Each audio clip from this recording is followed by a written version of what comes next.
Welcome everybody to this event we have specifically organized to support those of you who may find yourselves in the difficult position of having to look for a job as a result of the recession that is coming on the back of COVID. As part of this year's conference, we wanted to consider the topic of reinventing your career, and we felt that as well as the tips people have been sharing on social media with us, we would also bring in an expert in communication, Tanisha Raffiuddin, who is leading Concept Culture, which is a communications company specialized in supporting purpose-driven organizations working within the built environment and is specifically interested in sustainability and social impact. So welcome, Tanisha. Thank you so much for joining us. Thank you, Christina, for the kind introduction, and thank you for having me. The job search is not an activity I am unfamiliar with, having graduated in the last recession and very much having to reinvent myself as I shifted through my career trajectory from working in architecture publishing and then working for a not-for-profit as their communications manager, then working as a practicing architect, and now finally running a creative agency at the intersection of all those timestamps in my career. So I definitely can relate to the theme of your conference, and I definitely think that reinventing yourself might be the path of choice for some people who have probably found themselves at the end of a redundancy or loss of work. You definitely are the most qualified people I know for this particular topic, because not only you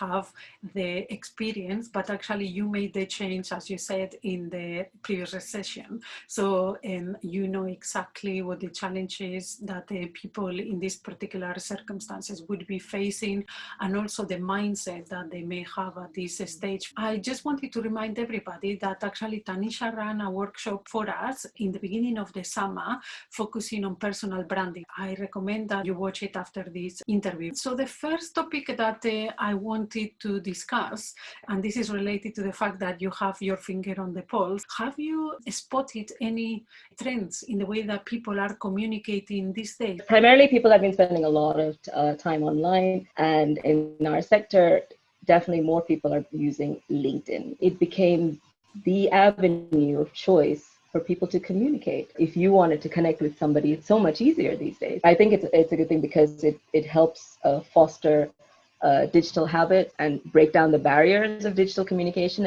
and almost legitimizing the use of digital communication. Like, yes, you can use LinkedIn to reach out to a business connection, to create new opportunity. And in the context of our conversation today, find a job. People are actively posting either personal stories, or they're sharing company updates, company wins, or their struggles. I think it's so important to be authentic, and that is wonderful to see that we are breaking down these barriers, that LinkedIn is not that cold, gray platform it was anymore. It's definitely a place where you can be yourself. What do you think is the most successful way to approach a job search using either social media or internet? Success in a job hunt strongly depends on being at the right place at the right time and in front of the right person. The same rules apply if it was an in-person that now moves on to the virtual stage. Same principles. How would you approach a job in a traditional sense if you're doing it without the internet? But the internet hands you these wonderful and fantastic tools. Using the internet, you can tailor the job alert, so to the specific job that you want, at which level that you're pitching. And so you will subscribe to the email alert. So the email alert comes straight into your inbox as soon as the job drops, and you should get onto that immediately. If you're actively job hunting, as soon as you get the notification, if it is the right job for you, apply immediately, like if possible within the same day. Using alerts is a really good tip. So yes, so alerts and Google Alerts. Then on social media as well, you can do the same. So you follow the job boards on their account. There's articles and YouTube videos for all of this, but try to be on top and be the first person to grab that news. Follow all the job boards relevant to your industry, follow the trade journals. That's a really good tip. So my next question is, if you had 1 hour only to reach out to your existing network in search of opportunities, how would you spend that hour? 1 hour. Okay. So I think, I was talking about people being more honest and open. What I've seen in the pandemic is this openly saying that, yes, I've made redundant. If anyone knows of anything, please, let me know. And I didn't see that in the last recession. There's definitely a shift in being very open about the fact that, yes, I'm actively looking for work. The positive of that is sometimes we may be able to help the person, but we can't help them if we don't know that they need help. So in a way, the onus is on you if you need help to reach out for it. So use your social media channels to inform people. LinkedIn has a good function these days. So on your profile, you can update your profile photo with open to work, and it's a green banner.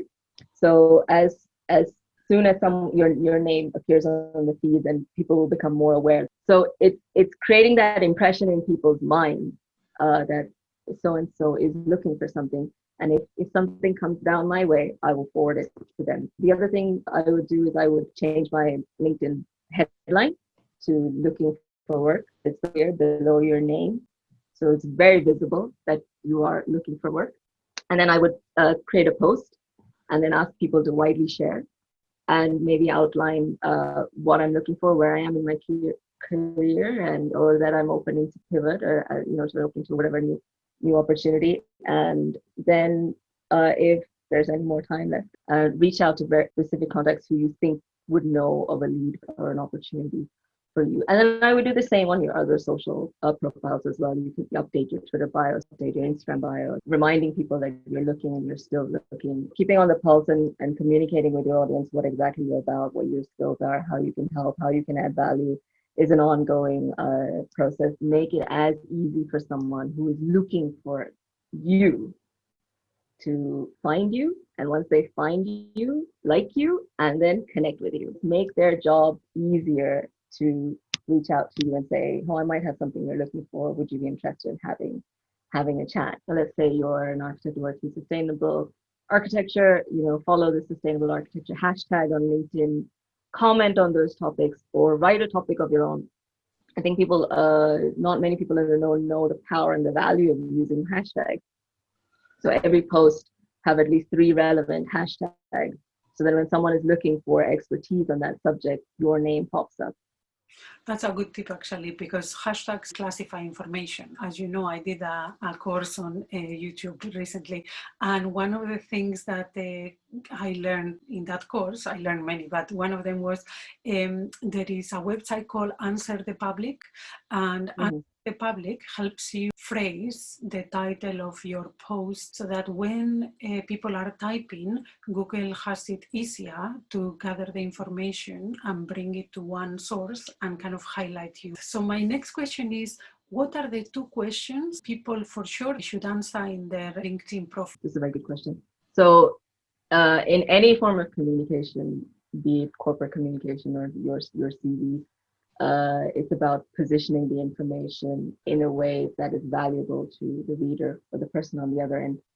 So you have to add value to the other person's life or make their job easier. So essentially, I think the first question you should answer is, what value can I add to your organization? And the second one is why you need to contact me. However you want to phrase it, but how can I help you? So you're again giving like value, and like why I'm an irresistible hire almost. Those 2 questions that you should answer. So then it should grab the person's attention. When you apply for a job, they're going to look you up. They're going to look up all your socials. They're going to look up your digital footprint.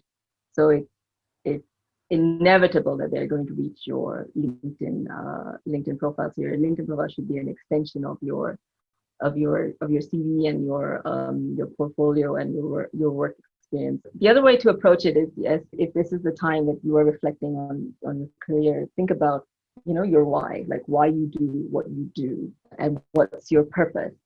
And if your purpose is to add value, to communicate that.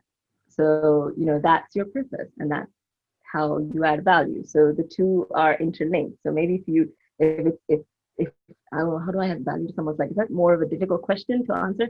Perhaps look at it the other way, that why do I do what I do? And why it's important for other people to know that. So maybe that might be an easier way to approach that question. Yeah, that's good, because most of us know why we wake up in the morning, what drives us and everything. And so to convey that is really important. Thank you. Have you spotted in these months any practices that they are worth mentioning? This whole idea that people are accessible via LinkedIn is a game changer. So you can reach people directly. And LinkedIn is not the only platform. You can do it via Twitter as well. People are very accessible. It's amazing how you can start conversations so easily. You're cutting through the email, and you can reach who you want to reach. If I'm applying for a job in this practice, like I could just connect with the HR manager. Maybe they may or may not accept, but there's no harm in trying. It's always worth asking. If you don't ask, you don't get.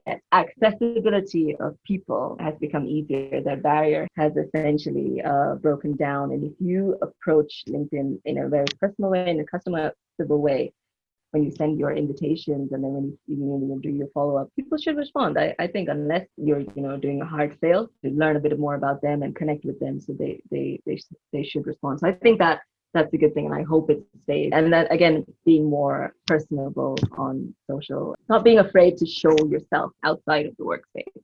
I think what you were saying earlier about people being less fearful of saying that they need help, I have noticed as well.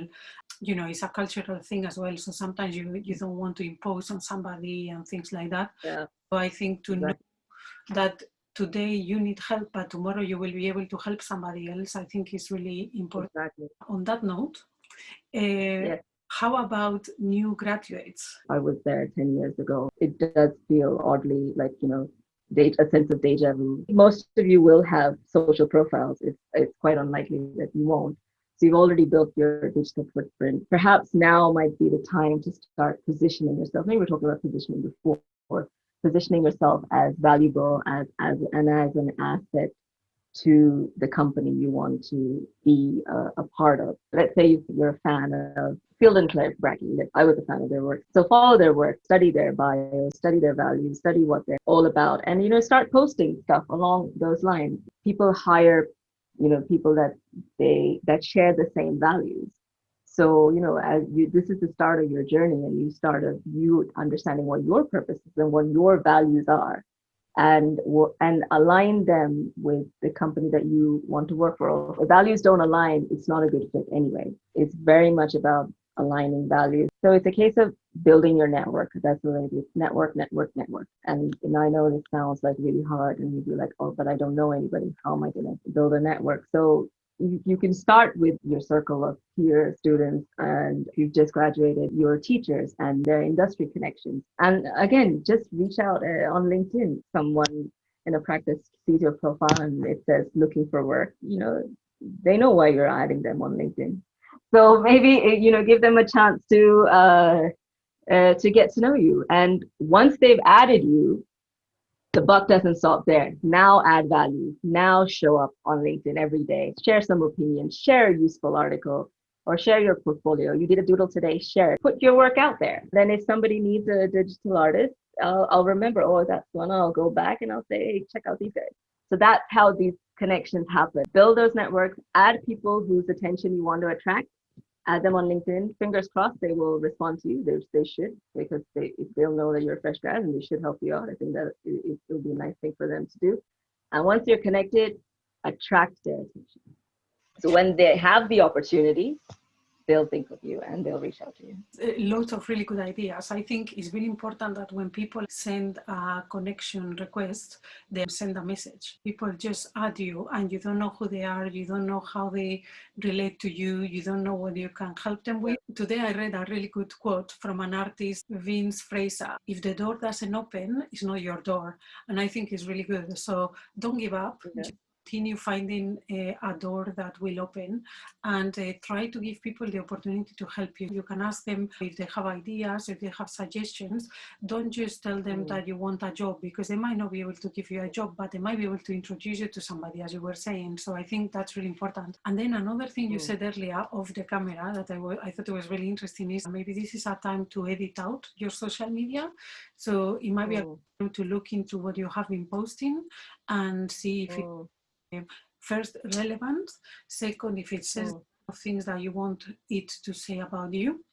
So I normally use a website called Brand Yourself, checks artificial intelligence, think that this could be controversial, and then you can decide, do I want to delete it or do I want to keep it? And I think it's a really good tool because it flags potential problems. For sure, especially those of us who've been on social media for like I said, 10 years now. There's so much out there. You've grown, you know, we all grow. That's quite a long period of time to grow.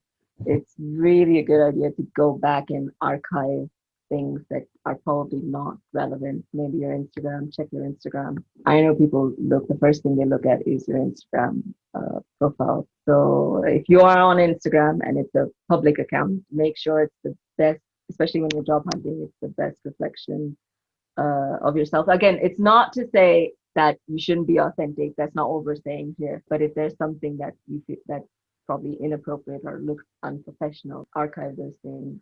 Really good. Obviously, we want to be given the opportunity to continue to grow. Any tips or kind of websites that you think people should know about to take it to the next level? Thinking about, when I first started out writing CVs, I do think that, these CV writing tutorials did help me position my CV in line with what an HR personnel would want to see. It elevated my CV once I started paying attention to those CV writing workshops. And I think there are people out there who will do a CV audit for you for free as well, because CV writing is an art in itself, and not many of us in the built environment are trained to write. And it's fine. It's not the end of the world. But then tap into people who do have that writing skill set. Use that to elevate your CV. Send it to someone to proofread, either a friend or a senior peer. Make sure that it reads well. I definitely remember every time I sent it around, just all their revisions and input was so valuable, and that elevated my CV. And then I reached the point where people were responding to CV. So the evolution of the CV is really, really important. That first version, this is particularly relevant for those starting out. The first one is not the ultimate one. Keep working on it, keep revising, keep evolving it, and then it is a game changer. When you get it right, you'll see the transformation, how people start responding. If you feel like you're not getting any responses, check your CV. I think it's a good place to start. That's a really good point, because when you are asking other people, they are telling you things about yourself that you might have forgotten. Having somebody who doesn't do your job read through what you have achieved, it will first of all give you a boost, because you will see things that you didn't appreciate that they were unique, but also it will help you understand that actually, as you were saying, that there is going to be somebody else reading your CV, so you need to speak in a way that they will understand. I just remember that in March, one of our committee members, who is actually working in recruitment, Karen Rothwell, wrote an article which is now in our website, so www.nawic.london.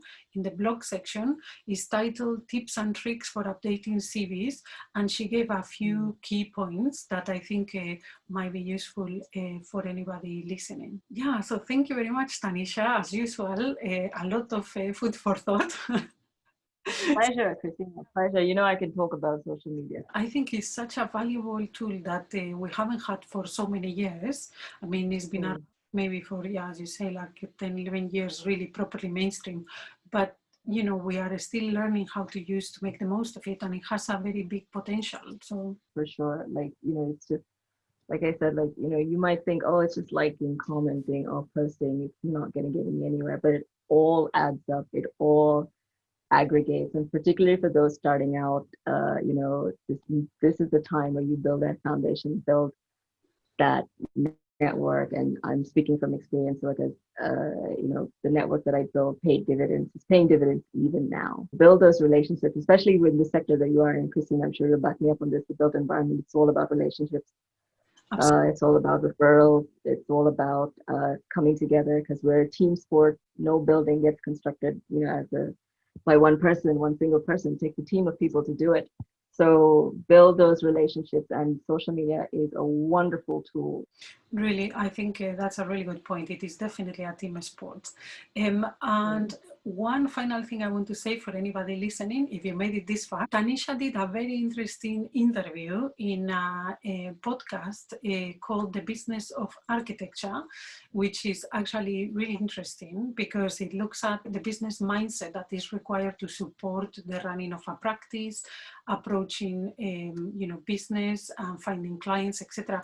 And she did a really interesting podcast in which she very honestly shared her experience. So I think for anybody looking for new opportunities, facing this challenge of actually how do I go about looking for a job, how can I find my path, where am I going to find my strengths, listening to that podcast might give you some ideas of how she approached it, so that you can look at yourself and your own skills and maybe think about which opportunities you can explore. That's it. Thank you very much. And thank you, Christina.